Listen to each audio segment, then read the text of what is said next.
এরপরে প্রশ্ন হলো, হাঁটুর উপর কাপড় উঠলে অনেকে বলে ওযু নষ্ট হয়ে যায়, আবার অনেকে বলে ওযু নষ্ট হয় না, কারণ ওযু ভঙ্গের কারণের মধ্যে নাকি হাঁটুর উপর কাপড় ওঠার কথা নাই। এক্ষেত্রে শরীয়ত কি বলে? খুব সুন্দর প্রশ্ন। এবং এই ভুল ধারণাটা আমাদের এই অঞ্চলে একটু বেশি। এই অঞ্চলে মানুষের মধ্যে দেখা যায় যে এই ধরনের ধারণা একটু বেশি। হাঁটুর উপরে কাপড় উঠলে বলে যে ওযু চলে গেছে। আসলে কি যায়? না। হাঁটুর উপরে কাপড় ওঠার সাথে ওযু যাওয়ার সম্পর্ক, ওযু যাওয়ার সম্পর্ক কিসের সাথে বলেন তো? ওযু ভঙ্গের সাথে। বায়ু আসলো কিনা, পেশাব পায়খানা আসলো কিনা, ঘুমায় পড়ছেন কিনা, এগুলো ওযু ভঙ্গের কারণ। বেহুশ হয়ে গেলেন কিনা, হ্যাঁ, রক্তপুষ পানি বাইরে হয়ে গড়ায় পড়ছে কিনা, এগুলো ওযু ভঙ্গের কারণ। ওযু ভঙ্গের কারণ যদি না পাওয়া যায়, তাহলে হাঁটুর উপরে কাপড় ওঠার কারণে কি হবে না? ওযু ভাঙবে।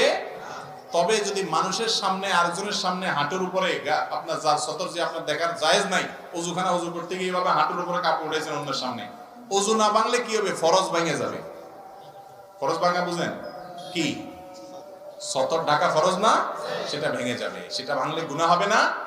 এই জন্য ওইটা বড় গুনাহ হবে। ওযু ভাঙলে তেমন কোনো বিপদ হতো না। ওযু ভাঙলে আবার ওযু করতেন, অসুবিধা কি? কিন্তু গুনাহ হয়ে যাবে অন্যের সামনে। এই জন্য যাতে অন্যের সামনে হাঁটুর উপরে রান টান এগুলো দেখা না যায়, এই জন্য ওইটাকে ঢেকে ঢুকে রাখবেন। কিন্তু যদি কোনো কারণে উঠে যায়, তাতে ওযু ভাঙবে না, ওযু থাকবে।